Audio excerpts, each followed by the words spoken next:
Olá, meus irmãos, meus amigos. Hoje nós queremos ver como foi a época do Congresso Nacional, a época que as leis foram implantadas para a mudança constitucional para a aceitação do divórcio. Eu quero dizer para vocês, como que eu vou mostrar hoje nas leis. Ontem nós falamos China, Brasil, Rússia, Estados Unidos, Egito. Resolveu o divórcio, o problema familiar? Não. O número de divórcios não resolveu o problema familiar. Irmãos, o problema da família se resolve no Calvário. O problema da família se resolve aos pés de Cristo. Divórcio não é a solução. Divórcio é o cataclisma. Divórcio é a destruição. É o final, é a decisão de dois seres humanos mortos espiritualmente toma essa decisão. Então, o divórcio não é a solução. Os votos que foram feitos foram mentiras?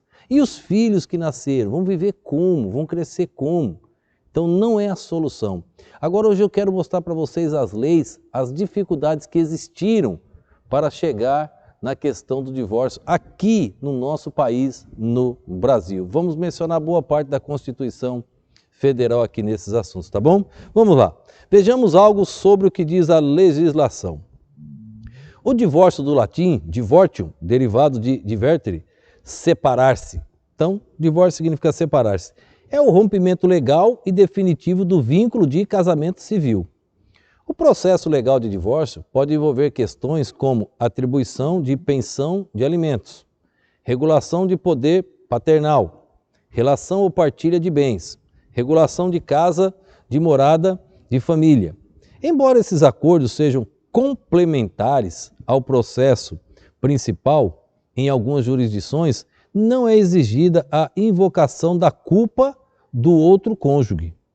Ainda assim, mesmo nos ordenamentos jurídicos que adaptaram o sistema do divórcio sem culpa, é tido em conta o comportamento das partes da partilha dos bens, regulação do poder paternal e atribuição de alimentos.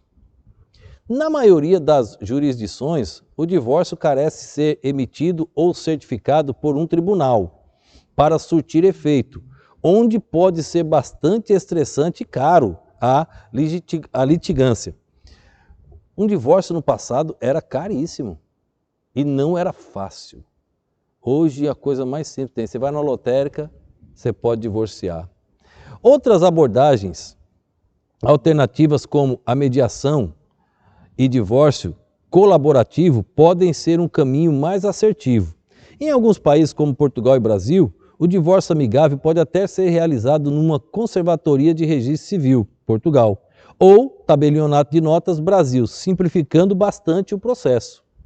A anulação não é uma forma de divórcio, mas apenas o reconhecimento, seja a nível religioso, seja civil, da falha das disposições no momento do consentimento, o que tornou o casamento inválido. Reconhecer o casamento nulo é a mesma coisa que reconhecer que nunca tenha existido. Num divórcio, o destino dos bens do casal fica sujeito ao regime de bens adotado na altura do casamento, e que geralmente, em todos os países, são separação de bens, bens adquiridos ou comunhão de bens adquiridos.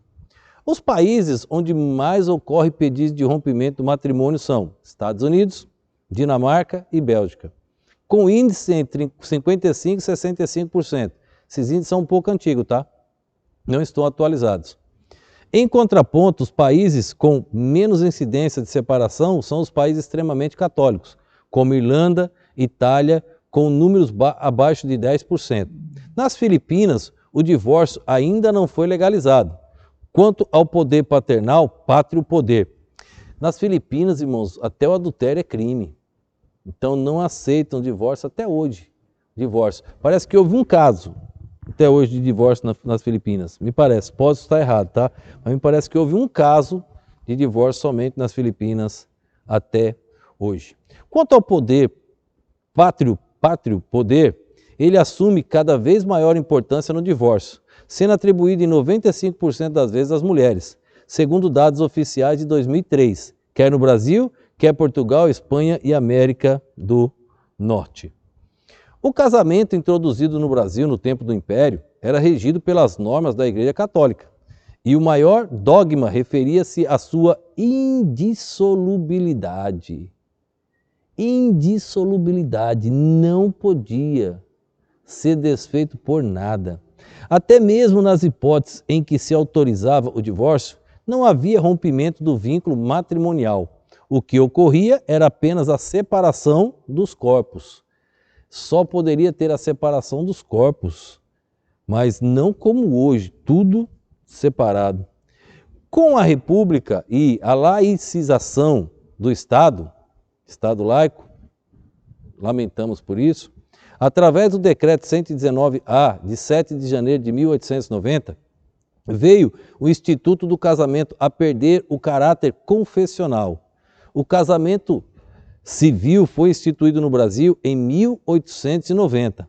Assim como o Decreto 181, de 24 de janeiro de 1890, que não tratava da dissolução do vínculo conjugal, mas previa a separação de corpos, previa somente a separação, mas no documento eles continuavam ali, como casados, tá bom? Só a separação dos corpos, tentando evitar uma briga, algo maior. Também chamada de divórcio, contrapondo-se ao divórcio que era regido pelas leis da Igreja. O que eu estou tentando mostrar para vocês? Para o Congresso Brasileiro conseguir aprovar a lei do divórcio foi uma luta, foram anos, porque mesmo os descrentes nunca concordaram com o divórcio. Agora, você cresce em uma sociedade onde tudo é comum, onde você pode ir numa lotérica e divorciar. O que os nossos filhos estão aprendendo? Que é tudo normal. Agora, há 40, 50 anos atrás, nós viemos de uma geração que o divórcio não era algo permitido, era ilegal. Então os filhos cresciam sabendo que o casamento era, nesta terra aqui, perpétuo. Não podia ser dissoluído por nada. O casamento era algo firmado numa aliança com Deus. A dissolução era crime, estava errado. Quebrou uma regra divina, quebrou um princípio. Então nós precisamos compreender isso. Estou mostrando as leis para vocês, vou continuar amanhã, para que você possa entender as dificuldades que foram. O assunto desquite, divórcio, até que chegou nas datas atuais como é um divórcio hoje. Então nunca foi aprovado por Deus. Esse projeto não faz parte da lista do Criador. A instituição casamento, sim. Divórcio não é projeto de Deus. Vamos orar. Pai, mais uma vez te agradecemos a oportunidade de estarmos aqui e a bênção de poder falar sobre o assunto casamento e também tratarmos sobre o assunto divórcio. Rogamos a Deus que estas mensagens alcancem os corações e que venham edificar muitas vidas. Obrigado por tudo, ó Deus, eu te peço no nome e no poder do nosso Senhor e Salvador Jesus Cristo. Amém.